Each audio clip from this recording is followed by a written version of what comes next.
نحمده ونصلي ونسلم على رسوله الكريم اما بعد فاعوذ بالله من الشيطان الرجيم بسم الله الرحمن الرحيم اهدنا الصراط المستقيم صدق الله العظيم۔ اللہ تبارک و تعالیٰ کا فضل و کرم اور اسی کی توفیق سے الحمدللہ 26 تراویحاں ہماری مکمل ہوئیں اور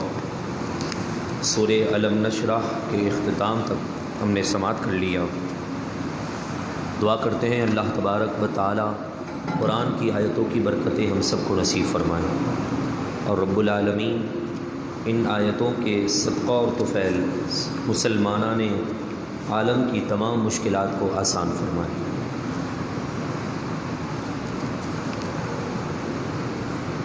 آج کی تراویح کا آغاز سورہ نبا سے ہے اور نبا یہ اس کا معنی ہوتا ہے خبر، اور نبی بھی اسی سے بنا ہے کہ نبی صلی اللہ علیہ وسلم غیب کی خبریں دیتے ہیں، اسی لیے انہیں نبی کہا جاتا ہے۔ اور نبا یعنی خبر دینے والا، خبر عربی کے اندر کسی خبر کے متعلق کوئی بات کرنی ہوتی ہے تو وہاں پر نبا کے الفاظ استعمال ہوتے ہیں، جیسا کہ عما یتساءلون عن النبأ العظیم، آپس میں یہ لوگ کس چیز کے متعلق سوال کر رہے ہیں، عن النبأ العظیم، بڑی خبر کے متعلق، الذی هم فیہ مختلفون، جس میں وہ اختلاف کرتے تھے، کلا سیعلمون، ان قریب وہ جان لیں گے، ثم کلا سیعلمون،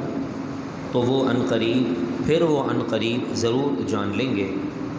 الم نجعل الارض مہادا، کیا ہم نے زمین کو فرش نہ بنایا، والجبال اوتادا، اور پہاڑوں کو اس کی میخیں یعنی کیل، وخلقناکم ازواجا، اور ہم نے تمہیں جوڑا جوڑا یعنی مرد اور عورت اس انداز میں پیدا کیا، وجعلنا نومکم سباتا، اور تمہاری نیند کو راحت کے لیے بنایا، وجعلنا اللیل لباسا، اور رات کو پردہ پوش کر دیا، وجعلنا النہار معاشا،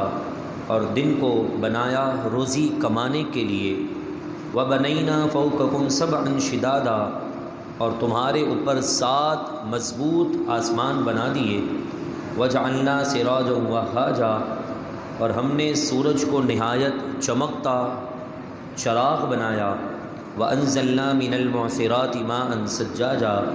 اور ہم نے برسنے والے بادلوں سے زور کا پانی اتارا، لنخرج به حبا ونباتا، تاکہ ہم اس کے سبب زمین سے غلہ اور سبزہ نکالیں، وجنات الفافا، گھنے باغات، ان یوم الفصل کان میقاتا، بے شک فیصلے کا دن مقرر کیا ہوا وقت ہے، یوم ینفخ فی الصور فتأتون افواجا، اور جس دن سور پھونکی جائے گی یعنی قرب قیامت سے پہلے جو آواز بلند ہوگی اس سے لوگ مر جائیں گے، فرمایا فتأتون افواجا، تو وہ گروہ در گروہ اس آواز کے بعد تم چلے آؤ گے، آسمان کو کھول دیا جائے گا اور زمین اپنی جگہ بدل دے گی، پہاڑ ریزہ ریزہ ہو جائے گا، اور پھر وہاں پر 2 قسم کے گروہ ہو جائیں گے، ایک نافرمان کہ للطاغین مآبا لابثین فیہا احقابا، اور دوسرا فرمایا ان للمتقین مفازا، بے شک پرہیزگاروں کے لیے کامیابی کا مقام ہے، حدائق و اعنابا، باغ ہیں انگور ہیں، وکواعب اترابا، نوجوان ہم عمر بیویاں، وکأسا دہاقا، اور جھلکتا جام، لا یسمعون فیہا لغوا ولا کذابا، جنت میں جنتی کوئی بیہودہ بات نہ سنیں گے اور نہ ہی کوئی کسی کو جھٹلائے گا، جزاء من ربک عطاء حسابا، اے سننے والے یہ تیرے رب کی طرف سے عطا کردہ ایک حساب ہے، بدلہ ہے، رب السماوات والارض، اسی کی طرف ہے جو رب یعنی اسی کی طرف سے جو رب ہے آسمانوں کا اور زمینوں کا، وما بینہما، اور جو کچھ اس کے درمیان ہے، الرحمن نہایت مہربان و شفیق، لا یملکون منہ خطابا، اس سے قیامت کے دن کوئی اختیار، یعنی اس سے قیامت کے دن اس کے سامنے کوئی اختیار نہ رکھ پائے گا۔ ہاں جس پر اللہ تبارک و تعالیٰ کا کرم ہو جائے وہ رب العالمین سے گفتگو بھی فرمائے گا اور گفتگو کے بعد لوگوں کی بخشش بھی کروائے گا۔ اس کے ساتھ ہی فرمایا لا یتکلمون، رب کے سامنے کوئی نہ بول سکے گا، الا من اذن لہ الرحمن، مگر جسے رحمان اجازت عطا فرما دے، وقال صوابا، اور اس نے درست بات کہی۔ اور پھر قیامت کے دن کافر اپنے آپ کو کوستے ہوئے کہیں گے یا لیتنی کنت ترابا، کاش آج ہم مٹی ہو جائیں اور ہم سے حساب و کتاب نہ لیا جائے۔ سورہ نازعات کی ابتدا ہے۔ سورہ نازعات کے اندر اللہ تبارک و تعالی نے ابتدائی آیتوں میں حضرت موسیٰ علیہ السلام کے واقعے کو بیان کرنے کے ساتھ آخر میں دو گروہوں کا ذکر کیا کہ ایک وہ گروہ ہے جو اپنے گناہ کر کے اپنے آپ کو جہنم کی طرف دھکیل رہا ہے، اور ایک وہ بندہ ہے جو اپنے رب کے حضور کھڑے ہونے سے ڈر رہا ہے۔ فرمایا فَأَمَّا مَن طَغَىٰ، تو جس نے سرکشی اختیار کی، وَآثَرَ الْحَيَاةَ الدُّنْيَا، اور آخرت پر دنیاوی زندگی کو ترجیح دی، اختیار کیا، فَإِنَّ الْجَحِيمَ هِيَ الْمَأْوَىٰ، تو بے شک دوزخ ہی اس کا ٹھکانہ ہے۔ وَأَمَّا مَنْ خَافَ مَقَامَ رَبِّهِ، اور جو اپنے رب کے حضور کھڑے ہونے سے ڈرا رہا، وَنَهَى النَّفْسَ عَنِ الْهَوَىٰ، اور نفس امارہ کو اس کی خواہش سے روکا، یعنی اپنے نفس پر کنٹرول رکھا، فَإِنَّ الْجَنَّةَ هِيَ الْمَأْوَىٰ، تو بے شک جنت ہی اس کا ٹھکانہ ہے۔ اللہ تبارک و تعالی ہمیں بھی نفس امارہ پر غلبہ عطا فرما دے۔ سورہ عبس اور اس کے بعد کی کچھ صورتوں کے اندر، سورہ عبس کے اندر اللہ تبارک و تعالی نے قیامت کے دن کا منظر پیش کیا اور فرمایا کہ یہ وہ دن ہوگا جس میں باپ، ماں، بھائی، بہن، وَأُمِّهِ وَأَبِيهِ وَصَاحِبَتِهِ وَبَنِيهِ یوم یفر المرء من اخیہ، جس دن بھائی بھائی سے بھاگ رہا ہوگا، ماں اپنی اولاد سے، باپ اپنے بچے سے،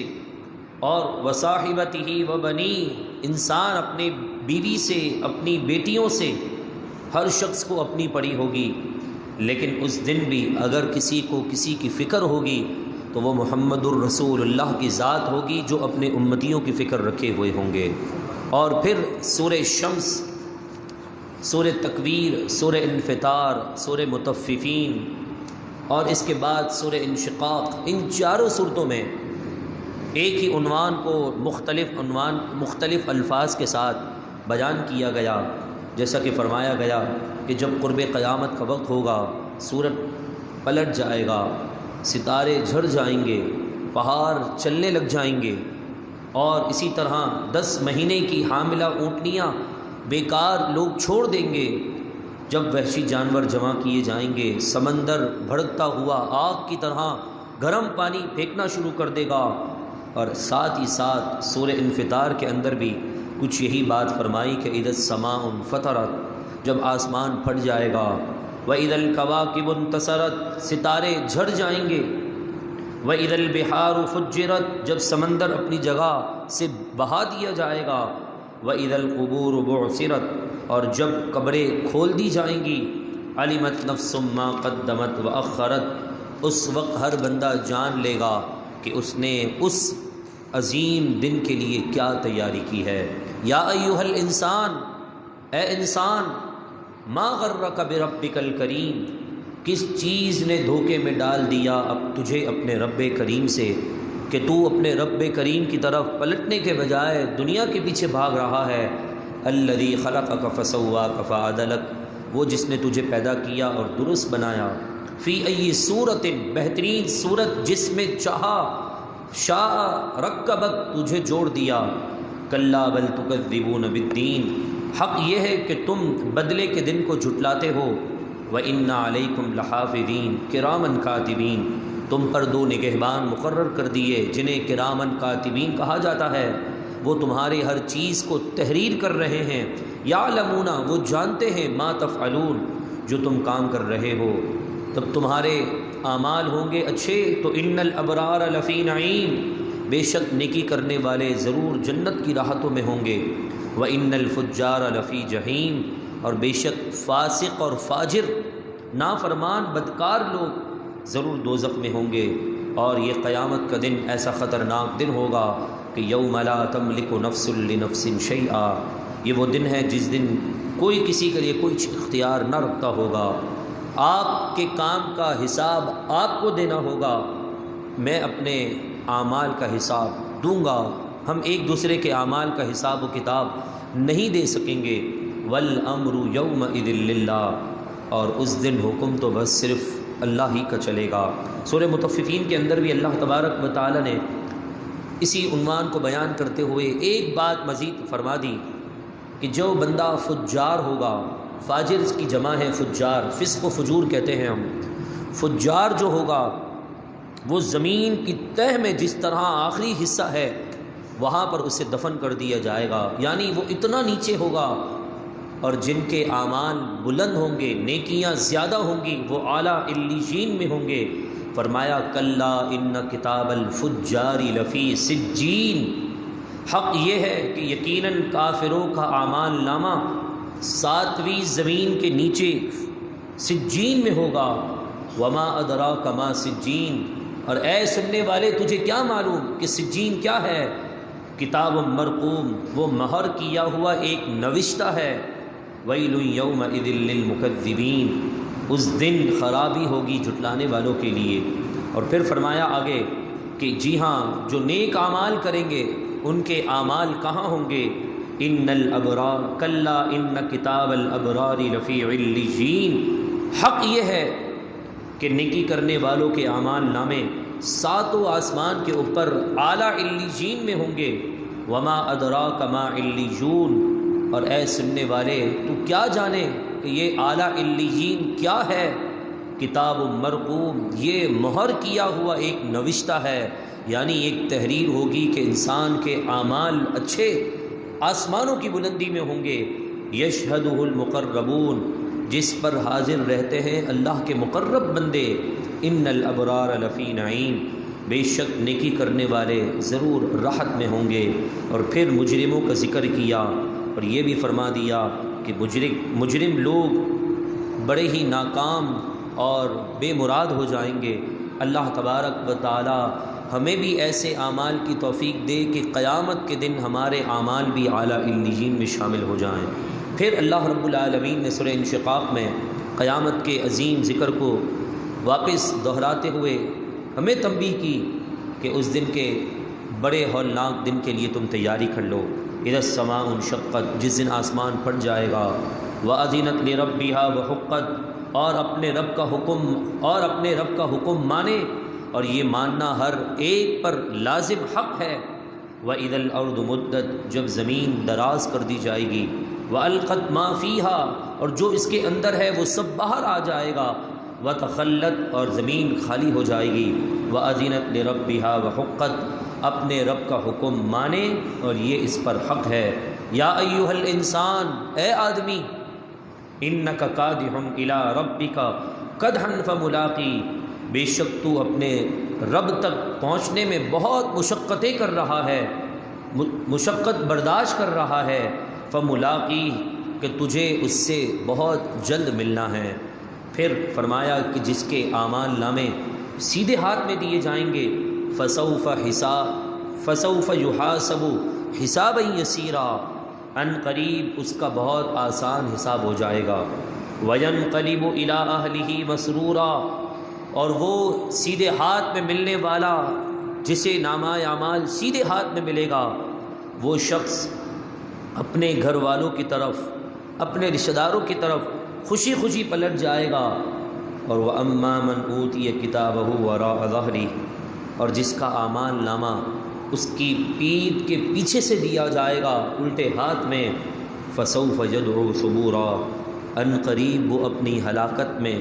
طلب ان قریب وہ اپنی ہلاکت کو طلب کرے گا، وَيَصْلَىٰ سَعِيرًا، اور بھڑکتی آگ میں جا پہنچ جائے گا۔ اللہ تعالی ہمیں بھی قیامت کے دن نامہ اعمال سیدھے ہاتھ میں عطا فرمائیں۔ 3 قسم کے لوگ ہوں گے، ایک وہ جنہیں نامہ اعمال سیدھے ہاتھ میں دیا جائے گا،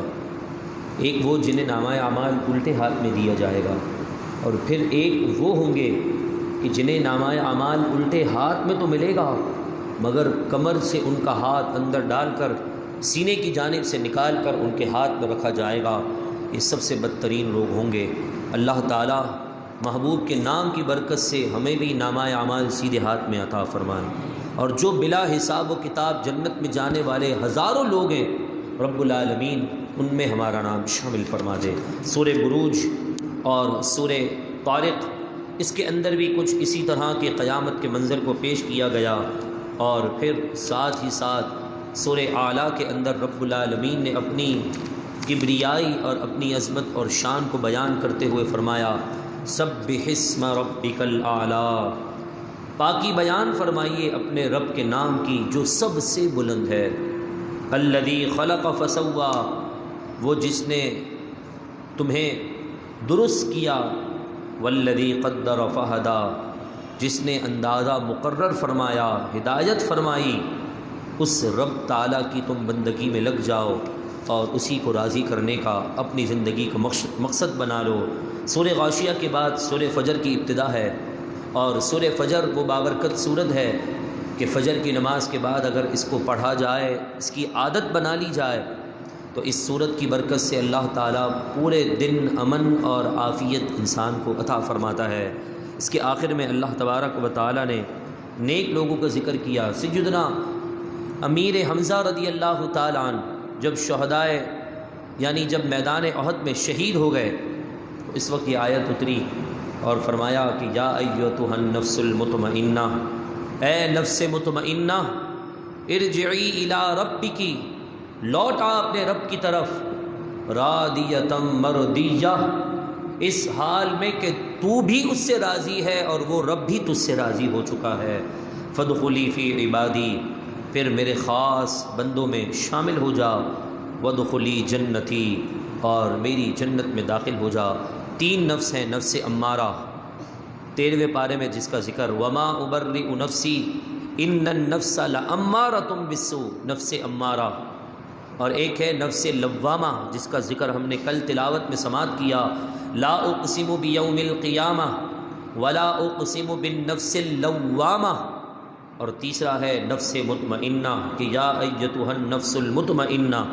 لوامہ عام مسلمان کو بھی نفس دیا جاتا ہے کہ گناہ ہو جانے کے بعد انسان کا دل ملامت کرتا ہے، لوامہ ملامت سے بنا ہے، اور امارہ جو نفس ہے وہ انسان کو برائی کی طرف دھکیل رہا ہوتا ہے، اور نفس مطمئنہ اللہ تعالیٰ اپنے خاص بندوں کو عطا فرماتا ہے۔ ان خاص بندوں کے صدقے سے اللہ تبارک و تعالیٰ ہمیں بھی نفس مطمئنہ والے عظیم لوگوں میں شامل فرما دے۔ اس کے بعد اللہ تبارک و تعالیٰ نے سورہ بلد، بلد کہتے ہیں شہر کو، اور اس کے اندر اللہ رب العزت نے اپنے محبوب کی پیارے شہر کی قسم ارشاد فرمائی۔ میرا رب اپنے محبوب سے کس قدر محبت فرماتا ہے، کبھی حضور کی عمر کی قسم ارشاد فرماتا ہے، کبھی حضور کے چلنے کے انداز کو بیان کرتا ہے، کبھی فرماتا ہے پیارے حبیب تیرے ہاتھ پر میرا ہاتھ ہے، تیرا پھینکنا میرا پھینکنا ہے، تیری اطاعت میری اطاعت ہے۔ اور اب شہر مکہ کی بھی رب تعالیٰ نے قسم ارشاد فرمائی، فرمایا لا اقسم بہذا البلد، میں اس عظیم شہر کی قسم کھاتا ہوں، وانت حل بہذا البلد، وجہ کیا تھی یا اللہ، اس میں مقام ابراہیم ہے اس لیے، تیرا معزز مکرم گھر ہے اس لیے، یا پھر اس کے اندر حجر اسود یا منا، عرفات، مزدلفہ، صفا مروہ کی عظیم نعمتیں ہیں؟ نہیں، فرمایا یہ ساری نعمتیں تو ثانوی ہیں، نعمتوں کی جان تو پیارے حبیب تو ہے، وانت حل بہذا البلد، میں نے اس شہر کی قسم اس لیے کھائی کہ اس میں اے محبوب تو رہتا ہے، آپ اس شہر میں جلوہ فرما ہیں، اس لیے میں نے اس عظیم شہر کو بھی مکہ بنا دیا اور اس کی قسم بھی ارشاد فرما دی۔ اللہ تبارک و تعالی ہمیں وہ شہر مکہ کی جلد زیارت نصیب فرمائیں، حج مقبول کی سعادت عطا فرمائیں۔ پھر اس کے بعد سورہ شمس، سورہ لیل، اور پھر سورۃ الضحیٰ اور سورہ علم نشرح۔ ابتدائی 2 صورتوں کے اندر یعنی سورہ شمس اور سورۃ اللیل، اس کے اندر اللہ رب العالمین نے حضرت سمود، قوم سمود کا ذکر کرتے ہوئے حضرت صالح علیہ السلام کی قوم کا ذکر کیا، اور کہ جب آپ کی قوم نے یہ مطالبہ کیا کہ ہمیں ایک اونٹنی آپ پہاڑ کے بیچ میں سے نکال کر دکھائیں، اور شرط یہ ہے کہ جب وہ اونٹنی باہر آئے تو حاملہ ہو اور فوراً بچہ آ کر یہاں پر پیدا کر دے، تو رب تعالیٰ نے نبی کو یہ طاقت دی کہ انہوں نے پہاڑ کی طرف اشارہ کیا، پہاڑ سیکنڈوں میں ہٹ گیا اپنی جگہ سے، اونٹنی چلتے ہوئے آئی اور اس نے اسے جو ہے وہاں پر ان کے سامنے آ کر بچے کی ولادت کر دی۔ اس واقعے کو ذکر کرتے ہوئے سورہ لیل کے اندر اللہ رب العالمین نے دن اور رات کی نعمتوں کا ذکر کیا، اور سب سے بڑھ کر سیدنا صدیق اکبر رضی اللہ تعالی عنہ کی عظمت اور شان کو بھی بیان فرمایا کہ جب حضرت بلال حبشی رضی اللہ تعالی عنہ ابتدائی اسلام میں مکۃ المکرمہ کی گلیوں میں آپ کا مالک جب آپ کو گھسیٹتا تھا دن کی اس تپتی ہوئی دھوپ کے اندر، پتریلی زمین میں، نوکیلی زمین کے اندر، اور پھر کوئلے گرم کر کے یا پھر بڑے بڑے پتھر گرم کر کے حضرت بلال حبشی کے جسم پر رکھتا تھا، اس وقت یہی کہتا تھا کہ تو محمد کا دامن چھوڑ دے، میں تجھے کچھ نہیں کہوں گا۔ حضرت بلال حبشی نے کہا یہ ایک جان کیا ہے اگر ہوں کروڑوں، تیرے نام پر سب کو گوارا کروں میں۔ ایک جان ہے بلال کے اندر، اگر بلال کے جسم میں ہزاروں جان ہوتی تب بھی حضور کے نام پر قربان کرنے کے لیے تیار ہوں۔ آپ نے پھر بھی حضور علیہ الصلاۃ والسلام کا دامن نہ چھوڑا، اور ایک مرتبہ پھر آزمائش مسلمانوں پر آتی ہے، حضور دیکھ رہے ہوتے ہیں، اور پھر جب آزمائش سر کے قریب پہنچ جاتی ہے نا، صبر کہتے ہیں نا، جب صبر لبریز ہونے والا ہوتا ہے، اس آزمائش پر استقامت کی وجہ سے حضور کے صدقے سے اللہ تعالی رحمتوں کی بارش فرما دیتا ہے۔ حضرت بلال حبشی رضی اللہ تعالی عنہ کو گھسیٹا جا رہا تھا، میرے محبوب دیکھ رہے تھے، آنکھوں میں آنسو تھے، اور یہ اعلان کیا کہ ہے کوئی جو میرے اس غلام کو خرید کر آزاد کر دے، میں جنت میں اسے اعلیٰ نعمتیں دلوانے کی رب تعالیٰ سے یہ وعدہ کرتا ہوں کہ دلواؤں گا۔ سیدنا صدیق اکبر رضی اللہ تعالیٰ عنہ اس کے مالک کے پاس گئے، حالانکہ اس وقت حضرت بلال حبشی غلام تھے، اور آپ جس قوم سے اور جس علاقے سے تعلق رکھتے تھے نا، وہ علاقہ بظاہر حبش یعنی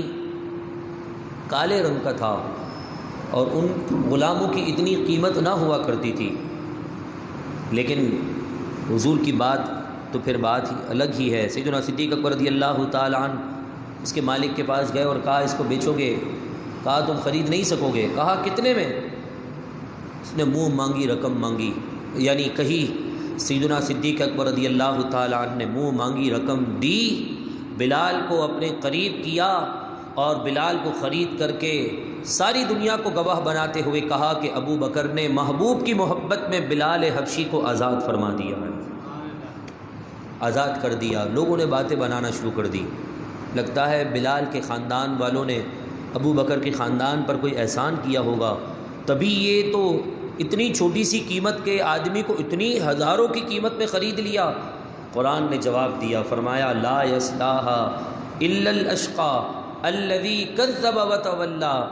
وسیجنبھا الاتقی، اس سے بہت دور رکھا جائے گا وہ شخص سب سے بڑا پرہیزگار ہے، الذی یؤتی مالہ یتزکی، جو اپنا مال اللہ کی راہ میں دیتا ہے اعلیٰ درجے کی پاکیزگی حاصل کرنے کے لیے، وما لأحد عندہ من نعمت تجزی،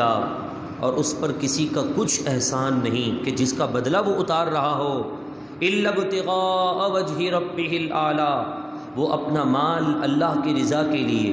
رب تعالیٰ کی خوشنودی حاصل کرنے کے لیے، وہ رب جو سب سے بلند ہے اس کی رضا کے لیے اپنا مال خرچ کرتا ہے۔ وَلَسَوْفَ يَرْضَىٰ، ان قریب ضرور وہ راضی ہوگا اللہ تبارک و تعالی۔ صدیق اکبر کے صدقے سے ہمیں بھی دین کی راہ میں مال لٹانے والا دل اور کلیجہ عطا فرما دے۔ گفتگو کے دوران کوئی بات، کوئی جملہ جس سے توبہ لازم ہو، رب کائنات معاف فرمائے، میرا اور آپ کا حامی و ناصر ہو۔ وما علینا الا البلاغ المبین۔ سبحان ربک رب العزت عما یصفون، سلام علی المرسلین والحمد للہ۔